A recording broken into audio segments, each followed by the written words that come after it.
습관성 유산에 대해서 말씀드리려고 합니다. 이제 부부분들 중에서 특히 요새는 조금 결혼 정년기가 조금씩 늦어지다 보니까는 아기를 가지고 싶은데 자꾸만 유산이 되고 해서 고민이 많으신 부부들이 꽤나 많으세요.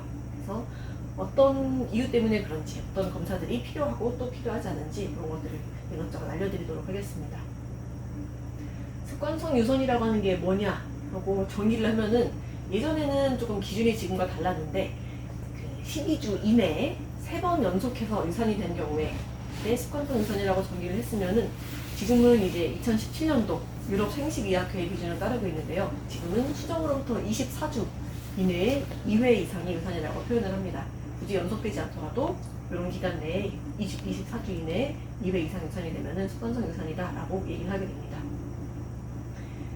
재태 연령을 잘 표현을 해야 이 아기의 건강과 엄마의 건강을 같이 지킬 수가 있는데 임신 몇 주라고 표현하는 게 가장 정확하지만은 편의상 이렇게 임신 3단계로 나누게 됩니다. 3분기로 나누게 되는데 마지막 월경 시작일로부터 12주에서 14주까지를 제1, 3분기라고 표현을 하고 그리고 28주까지를 제2, 3분기라고 표현을 합니다.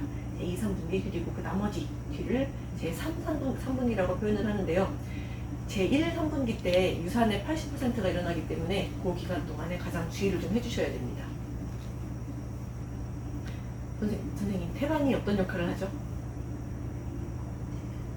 태반이 어떤 역할을 하죠? 아기에게 영양을 전달시켜주기도 하고 아기가 자라면서 나오게 되는 노폐물들을 바깥으로 배출시켜주기도 하고요. 그리고 심지어 여기서 호르몬을 만들기도 합니다. HCG라든지 에스트로겐, 프로게스테론 이런 그렇게 태아가 자라고 영양을 주고받는데 그 중요하게 되는 호르몬들을 여기서 생산을 하기도 하는 굉장히 중요한 역할을 하고 있습니다. 그러면은 유산이 어떤 것과 어떤 것이 원인이 되고 또 관련 요인들은 어떤 것들이 있는가 알아볼 텐데 산모의 연령이 사실은 가장 한 50-60%를 차지한다고 합니다.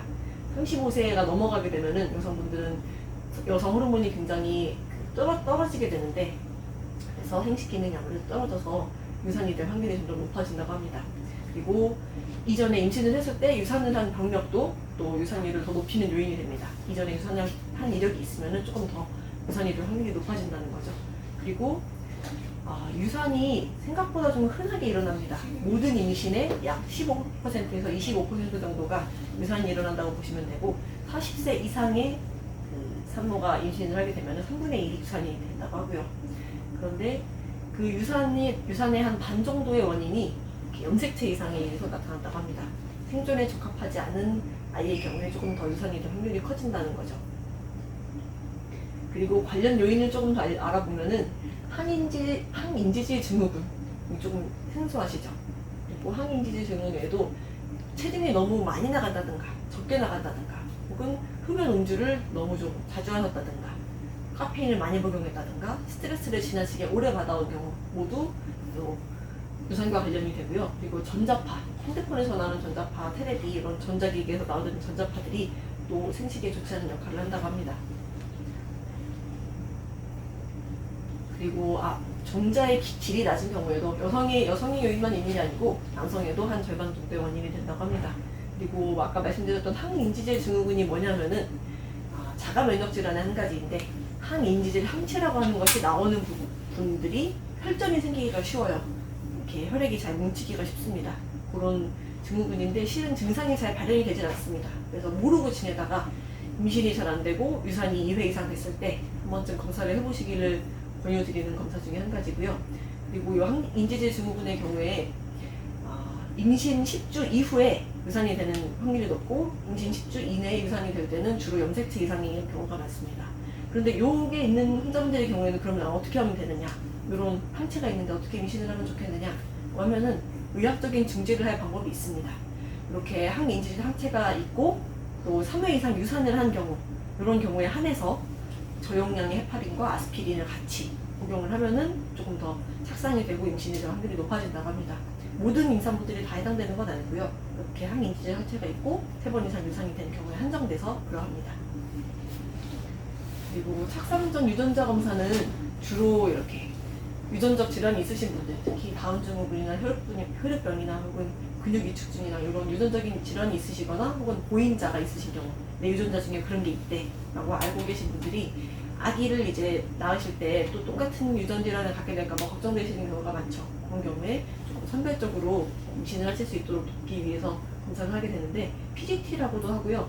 PGT에는 PGD가 있고 PGS가 있습니다. 두 가지가 있는데 주로 PGS라고 표현을 하시는 경우가 많죠. PGD의 경우에는 말씀드린 것처럼 유전적인 질환이 있으신 부부의 경우, 그리고 없으신 그런 질환이 없는 부부의 경우에는 스크리닝 검사를 해가지고 전체적으로 한번 유전자 이상이 없는지 알아보는 것이 PGS 검사입니다.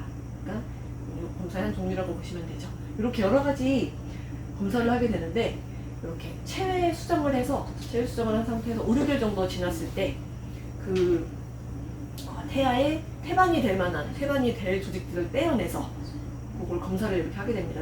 여러 가지 유전 검사를 해서 이 아이는 유전적으로 이상이 없습니다. 생존에 이상이 없습니다라고 판명이 된 경우에 다시 이것을 자궁에 이식을 해주게 됩니다. 이 아이를 자궁에 이식을 해주면 다시 임신이 되는 거죠. 그렇게 활용을 하게 되고, 근데 이 검사가 만능은 아닙니다. 착상이 되기 전에 이 검사를 했을 때 착상에 조금 악영향이 있을 수가 있고, 또 분열 단계에 있을 때 이렇게 세포를 떼면은 아기가 또 성장할 때 악영향이 있을 수가 있고요. 또 이런 검사가 태아의 전체 세포를 또 대변해주기는 어렵다 라고 하는 의견도 있어서 꼭 그렇게 필수적으로 할 검사는 아니라고 봅니다. 아기가 자라나는 데 있어서 오히려 더 해가 될 검사라면 차라리 안 하는 편이 나을 수도 있겠죠. 그리고 요새 굉장히 많이 하고 있는 NK셀 검사인데, 이거는 이름 붙이기를 태아 하레스포라고 굉장히 좀 무서운 이름을 붙이기도 했어요. 산부인과 쪽에서. 그런데 실제로는 이제 영어를 번역해 보시면은 내추럴 킬러 셀이라고 해가지고 자연 살해 세포라는 세포로 면역 세포 중에 한 가지입니다. 우리 몸에 안 좋은 세포들이 들어왔을 때 그것을 잡아먹어주는 굉장히 중요한 역할을 하는 면역 세포인데, 요게 두 가지 종류가 있어요. 자궁 NK셀이 있고 말초 NK셀이 있습니다. 두 가지 종류가 크게 있는데, 자궁 NK셀 같은 경우에는 이렇게 착상에 영향을 주는 나선 동맥이라는 것이 있고, 이것을 리모델링을 잘 착상에 유리하게 만들어주는 역할도 하고요. 그리고 혈관이 잘 발달이 되도록 이렇게 도와주는 역할도 하고, 그 엄마의 자궁 내막에 태아가 잘 착상이 되게끔 파고든다고 침연된다고 표현을 하는데, 그 과정에도 굉장히 필수적인 역할을 하고 있어서 자궁 NK셀 같은 경우에는 그런 중요한 역할을 하게 되고, 그러면 말초 NK셀은 어떠하냐? 말초 NK셀이 문제가 되는 것이 아니냐라고 할 수가 있는데, 이것도 실은 그 출산율과 혹은 유산율과 혹은 임상적인 유의성이 그렇게 없다고 해서 실제로는 그렇게 필요한 검사가 아닙니다.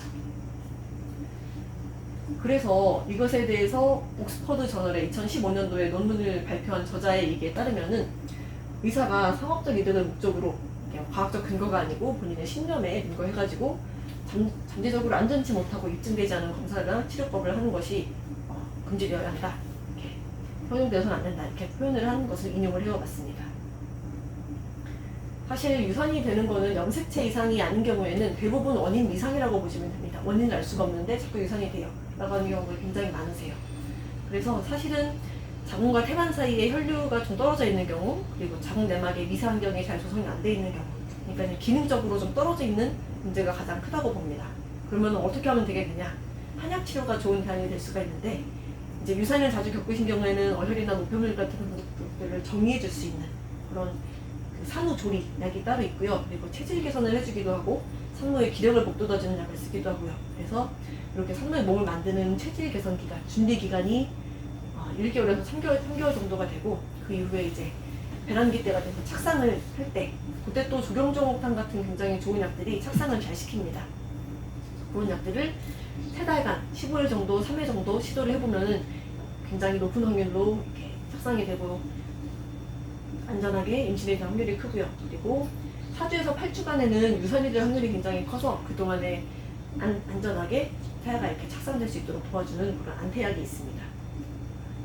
이렇게 조리를 하시면은 굉장히 성공적으로 임신을 하고, 또 산모분도 가능하다면 같이, 남성분도 같이 진행을 하시면 가장 좋은데, 아기는 우리 몸이 건강할 때, 아기가 태반 자궁 안에서 자라나고, 또 내가 세상에 나와서 이 엄마와 아빠가 나를 잘 보살펴 줄 수 있을 만큼 건강한 사람들인지, 그런 것들을 귀신같이 알고 찾아옵니다.